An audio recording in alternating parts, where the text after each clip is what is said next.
Olá, bem-vindo, bem-vinda ao canal Desafios e Soluções. Hoje nós vamos tratar de um assunto que, no fundo, né, Cláudia Meyer, é um desafio, não é? Sim, é sempre um desafio dos clientes, nosso, né, talvez, para desenvolver um projeto arquitetônico, receber um terreno que já está escolhido, já foi comprado, já foi adquirido, ou herdado, né? E muitas vezes a gente não pode executar, fazer um projeto de acordo com o desejo do cliente naquele terreno, naquele local. Daí, ó, para você entender direitinho a importância do acompanhamento profissional, seja de uma arquiteta, de um arquiteto, ou de um engenheiro ou de uma engenheira, nessas decisões tão importantes para não ter dor de cabeça depois, porque acaba dando, viu, gente? Não é, Cláudia? Sim. O que primeiro se deve fazer nessa situação? Por exemplo, a pessoa está querendo, seja, gente, ó, imóvel residencial, comercial, para uso próprio, as duas coisas juntas, como muita gente faz, não é? A pessoa mora no fundo e tem um determinado negócio na frente. Tudo precisaria disto, não é? É sempre importante a gente pensar ao adquirir um terreno para uma obra, seja para uso próprio ou para investimento, locação ou venda, entender a legislação, o que pode ser executado naquele local e o que não pode. Então as leis de zoneamento, elas existem para guiar a gente, né, os profissionais e os clientes, nesse momento aí de decisão. Muitas vezes os corretores têm essa informação, mas é sempre importante consultar na prefeitura do município as possibilidades, o que é permitido e o que não é permitido no local. Sim. O terreno ideal, ele vai ser aquele terreno que atende às necessidades, onde a gente pode desenvolver um projeto para atender às necessidades, os desejos do cliente. E as pessoas chegam sempre com a pergunta: o que é melhor, um terreno plano, um terreno em aclive, um terreno em declive? E todos os terrenos são bons, né? Precisa saber para que ele vai ser usado. E muitas vezes os terrenos em aclive ou declive têm um preço menor do que no terreno plano. Mas a gente tem soluções na engenharia, né, que podem resolver isso daí. E às vezes o terreno em aclive ou declive, ele permite o desenvolvimento de um projeto mais original, mais exclusivo, mais diferenciado.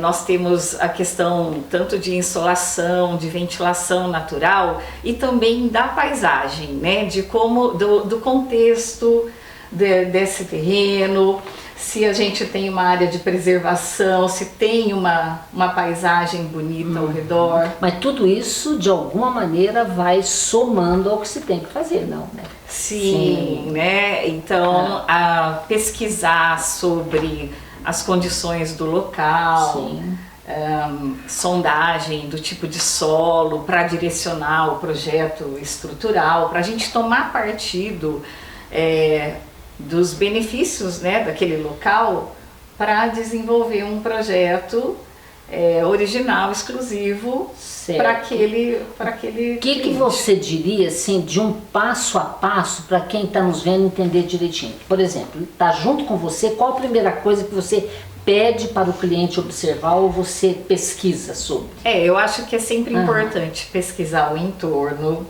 entender se você vai gostar de viver naquele local. Vizinhança, tudo isso. Porque nem o preço às vezes é muito atrativo, mas a pessoa não para pensar se ela quer morar ali. O trânsito que ela vai enfrentar para deslocamento, se naquele local tem uma estrutura de escola, de supermercados, de padarias de serviços Nessas que são alturas, necessários. a pessoa já deve pensar na valorização deste imóvel futura. Com certeza. Por exemplo, ela vai construir para morar, mas ela pode querer vender um dia. Sim, e isso sim. tudo influencia no preço final. Sim. Eu gosto sempre de falar para o cliente que ele tem que pensar que ele está fazendo para ele, né? O valor comercial para no futuro, claro, poder vender, alugar por um preço bom, ter um lucro com esse investimento, isso é importante. Mas pensar em se aquele local vai te deixar mais feliz, né? Se você vai ter prazer. Principalmente porque se for uma residência, né, Cláudia? Ninguém constrói para mudar o mês que vem. Aí inaugurou, já enjoei, vou embora. Pouca gente faria isso. E muitos bairros, né, em muitos locais da cidade, a gente tem aí zonas mistas, ruas, né, onde é possível a gente ter alguns serviços junto com a residência. Então, comércio, um consultório odontológico, um escritório de advocacia.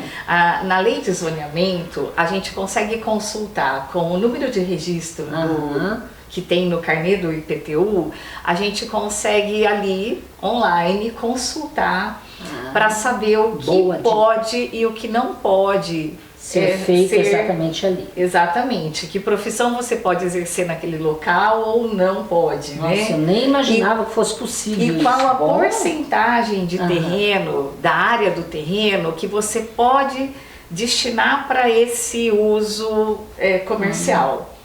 Né? Às vezes 20%, e se isso é suficiente para atender sua necessidade ou não. Uma observação muito importante quanto aos terrenos de esquina. Porque os terrenos de esquina, eles precisam de recuos frontais. Os dois lados são considerados frente. E muitas vezes o cliente pensa que ele vai poder utilizar, tem 15 por 30, vou usar 15 por 25. Não pode, né? Vai usar 10 por 25. Quer dizer que na verdade ele paga, mas ele tem uma coisa prevista antes o recuo. Claro. Nem mesmo uma piscina pode ser instalada no recuo.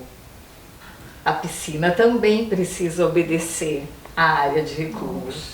Embora não seja uma área construída coberta, que às vezes também a piscina pode ser coberta, né? Claro. Mas o recuo, ele é uma área livre. Uma outra coisa importante é sobre o fornecimento, né? A passagem de água, esgoto, energia, toda a infraestrutura básica que a gente deveria estar pronta para a construção. Então, se você não tem fornecimento, a passagem de esgoto, né, a captação de esgoto naquela região, naquela rua, você vai ter que fazer uma fossa. Essa fossa, ela também precisa obedecer regras com relação à recusa, à distância. São detalhes que somados, eles vão interferir muito no desenvolvimento do projeto. São detalhes que vão dar dor de cabeça. Por isso, fica a dica. Melhor ter um acompanhamento profissional. Hein, a consultoria de um arquiteto, ela já inicia desde aí, desde da escolha do local. Não que nós vamos opinar, olha, você precisa comprar esse, não é assim. Mas a gente pode apontar questões que vão te fazer pensar e conseguir filtrar as informações para tomar a melhor decisão. Muito bem. Olha, gente, eu acho que não tem saída mesmo. A melhor ideia, na verdade a ideia mais prática, mais econômica, né, Cláudia? Porque já pensou não ter nenhuma dessas informações, começar a mexer no terreno, começar a desenvolver projeto e não sei o quê, e aí começar a aparecer novidade, coisa que você não sabe lidar. Uma outra questão bem importante que a gente sempre gosta de utilizar para desenvolver o projeto é a questão da insolação e da ventilação. Então, ter as coordenadas geográficas ali, saber a face norte do terreno, para poder direcionar aberturas, a ventilação, estudar as chuvas predominantes. Tudo isso também é muito importante para a gente ter conforto térmico e acústico, né, sem Nossa, sem muitos... Nunca saberia onde é sem fácil precisar norte, buscar fácil oeste. soluções depois da obra pronta. A gente usar isso como insumo para a gente já prever e prevenir, né, alguns problemas. Perfeitamente. Olha, fica a dica. Repetidamente, porque eu disse há pouco, contrate um profissional e tenha uma obra com pouquinha novidade. Porque novidade sempre aparece. Sim, né? sim. Mas com menos novidades que poderão tirar o seu sono. É melhor dormir tranquilo, construir uma bela casa com negócio na frente para sua vida andar bem, né? Não ter dor de cabeça. Planejamento, né? Planejamento. Coisa complicada hoje em dia, é melhor ter. Sim.